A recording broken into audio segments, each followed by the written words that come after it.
பாஜக தலைவராக இருக்கக்கூடிய அண்ணாமலை அங்க கர்நாடகாவில் போலீஸ்காரரா வேலை செஞ்சுட்டு இருந்தாரு. அப்ப என்ன பேசினாரு?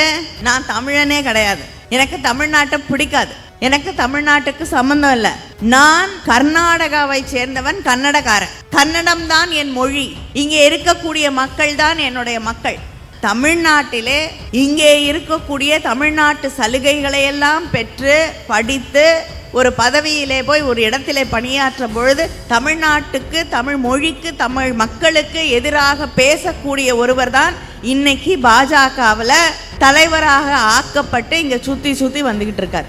இன்னொருத்தர் வெள்ளம் வந்த பொழுது வரல, மக்கள் பாதிக்கப்பட்டு கவலையோடு கண்ணீரோடு வீடெல்லாம் தண்ணியில் அடிச்சுட்டு போய் குழந்தைகளை வைத்து கொண்டு அடுத்த வேளை சாப்பாடு எங்கிருந்து வரும், அதுக்கு வழி இருக்கான்னு தவித்து கொண்டிருந்த பொழுது நம்முடைய பிரதமர் வரவில்லை.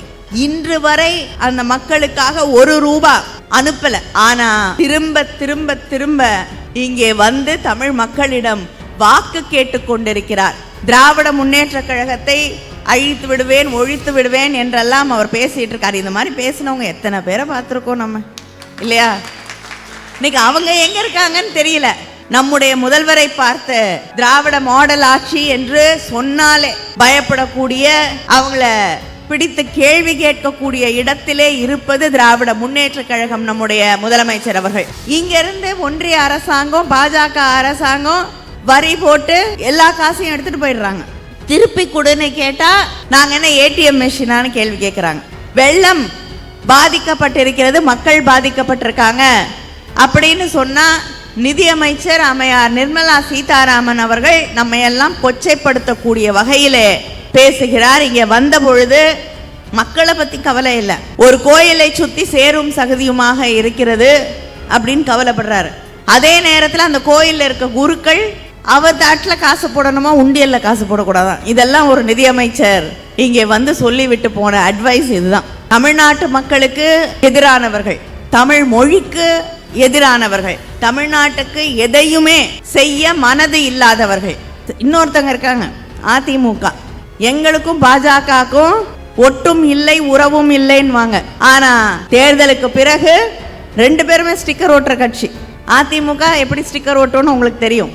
அதே போல நல்ல 2 ஸ்டிக்கரும் தேர்தல் முடிஞ்சோன்னு ஒன்னா ஒட்டிக்கும். அதை நினைவிலே வைத்துக் கொள்ள வேண்டும். அதை நினைவிலே வைத்துக் கொண்டு இவர்கள் 2 பேருக்கும் இங்கே வாய்ப்பில்லை, இடமில்லை என்பதை உணர்த்த வேண்டும். மறுபடியும் இந்த தொகுதியிலே, தூத்துக்குடி தொகுதியிலே வேட்பாளராக நிற்பதற்கு வாய்ப்பளித்திருக்கக்கூடிய நம்முடைய கழகத்தின் தலைவர் முதலமைச்சர் அண்ணன் தளபதி அவர்களுக்கும் என்னுடைய நன்றியை நான் இங்கே தெரிவித்துக் கொள்ள விரும்புகிறேன். கடந்த 5 ஆண்டுகளாக என்னுடைய இன்னொரு தாய் வீடாக இந்த தூத்துக்குடி தொகுதி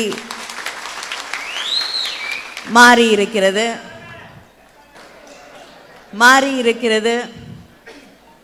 சென்னையை பிறந்து சென்னையிலே வளர்ந்து இந்த தொகுதியின் வேட்பாளரான பிறகு உங்களுடைய அன்பு, உங்களுடைய பாசம், அது என்னை இந்த ஊரோடு கட்டி போட்டு இருக்கக்கூடிய ஒரு நிலையை உருவாக்கி இருக்கிறது. அதனால இப்ப என்னுடைய சொந்த ஊர் தூத்துக்குடியா சென்னையான்னு தெரியாத அளவிற்கு இந்த மண்ணோடு நான் கலந்திருக்கிறேன், இந்த மக்களோடு நான் ஒன்றாக உணர்கிறேன் என்றால் அது மிக இல்லை. இந்த தேர்தலில் இந்த தொகுதியிலே திராவிட முன்னேற்ற கழகம் வெற்றி பெறுவது என்பது உறுதி செய்யப்பட்ட ஒன்று என்று இங்கே உரையாற்றிய அத்தனை பேரும் குறிப்பிட்டார்கள்.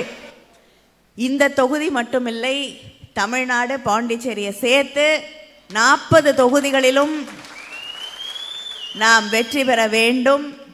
அது மட்டும் இல்லாமல் மிக முக்கியமாக ஒன்றியத்தில் இருக்கக்கூடிய பாஜக ஆட்சி தமிழ்நாட்டை வெறுக்கக்கூடிய, தமிழ்நாட்டுக்கு எதிராக இருக்கக்கூடிய அந்த ஆட்சியை நாம் தூக்கி எறிய வேண்டும் என்பது நம்முடைய கடமை.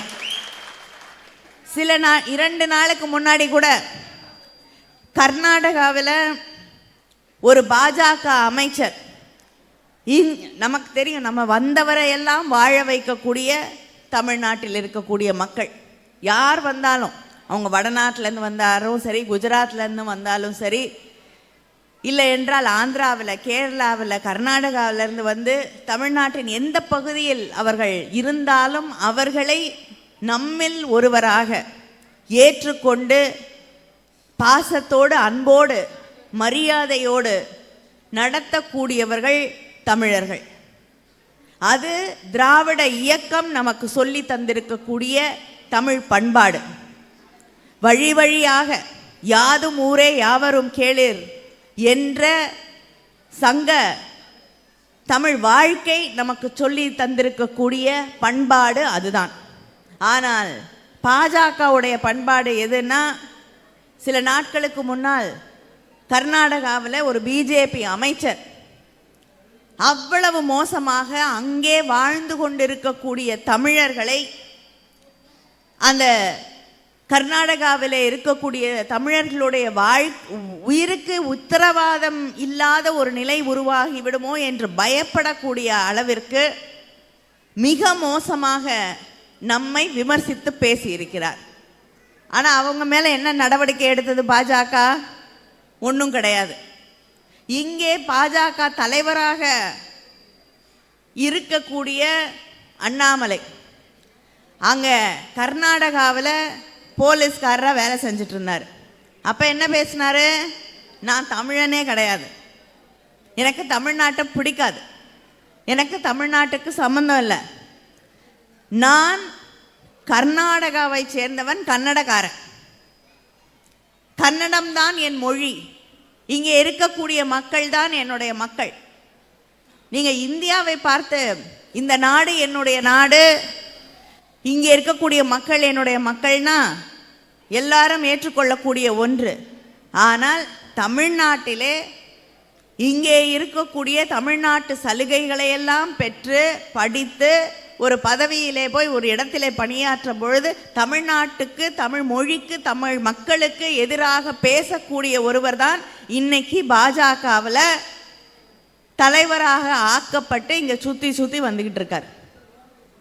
இன்னொருத்தர் வெள்ளம் வந்த பொழுது வரல, மக்கள் பாதிக்கப்பட்டு கவலையோடு கண்ணீரோடு வீடெல்லாம் தண்ணியில் அடிச்சிட்டு போய் குழந்தைகளை வைத்து கொண்டு அடுத்த வேளை சாப்பாடு எங்கிருந்து வரும், அதுக்கு வழி இருக்கான்னு தவித்து கொண்டிருந்த பொழுது நம்முடைய பிரதமர் வரவில்லை. இதுவரைக்கும் ₹1 தமிழ்நாட்டு மக்கள் சென்னையிலே பாதிக்கப்பட்டார்கள், தூத்துக்குடியில் பாதிக்கப்பட்டார்கள், திருநெல்வேலியிலே பாதிக்கப்பட்டார்கள். ஆனால் இன்று வரை அந்த மக்களுக்காக ₹1 அனுப்பலை. ஆனால் திரும்ப திரும்ப திரும்ப இங்கே வந்து தமிழ் மக்களிடம் வாக்கு கேட்டு கொண்டிருக்கிறார். இங்கே பேசியவர்கள் சொன்னது போல திராவிட முன்னேற்ற கழகத்தை அழித்து விடுவேன், ஒழித்து விடுவேன் என்றெல்லாம் அவர் பேசிட்டு இருக்கார். இந்த மாதிரி பேசினவங்க எத்தனை பேரை பார்த்துருக்கோம் நம்ம, இல்லையா? இன்னைக்கு அவங்க எங்க இருக்காங்கன்னு தெரியல. ஆனால் திராவிட முன்னேற்ற கழகம் இன்றும் நிலைத்து நின்று கொண்டிருக்கிறது. எங்களை பார்த்து தான் அத்தனை பேரும் பயப்படக்கூடிய ஒரு சூழல். நம்முடைய முதல்வரை பார்த்து இங்கே இருக்கக்கூடிய அத்தனை பேரும் திராவிட மாடல் ஆட்சி என்று சொன்னாலே பயப்படக்கூடிய, அவங்கள பிடித்து கேள்வி கேட்கக்கூடிய இடத்திலே இருப்பது திராவிட முன்னேற்ற கழகம், நம்முடைய முதலமைச்சர் அவர்கள். ஆனால் வரக்கூடிய பிரதமர் மக்களுக்காக என்ன செஞ்சார்? ₹1 அனுப்பல வெள்ளத்தில் பாதிக்கப்பட்டவர்களுக்கு. ஆனால் நீ காசு கொடுத்தாலும் கொடுக்கலனாலும் பரவாயில்லை என்று வீடு இழந்தவர்களுக்கு வீடு கட்டி தருவதற்கு ₹4 லட்சம், விவசாயிகளுக்கு, அது மட்டும் இல்லாமல் மீனவர்களுக்கு நிவாரணத் தொகை, அதே போல அங்கே பாதிக்கப்பட்ட அத்தனை பேருக்கும் உதவிக்கரம் நீட்டிய கரங்கள் நம்முடைய முதலமைச்சர் அண்ணன் தளபதி அவர்களுடைய கரங்கள்.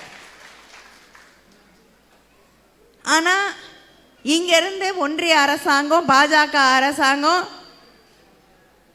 வரி போட்டு எல்லா காசையும் எடுத்துட்டு போயிடுறாங்க.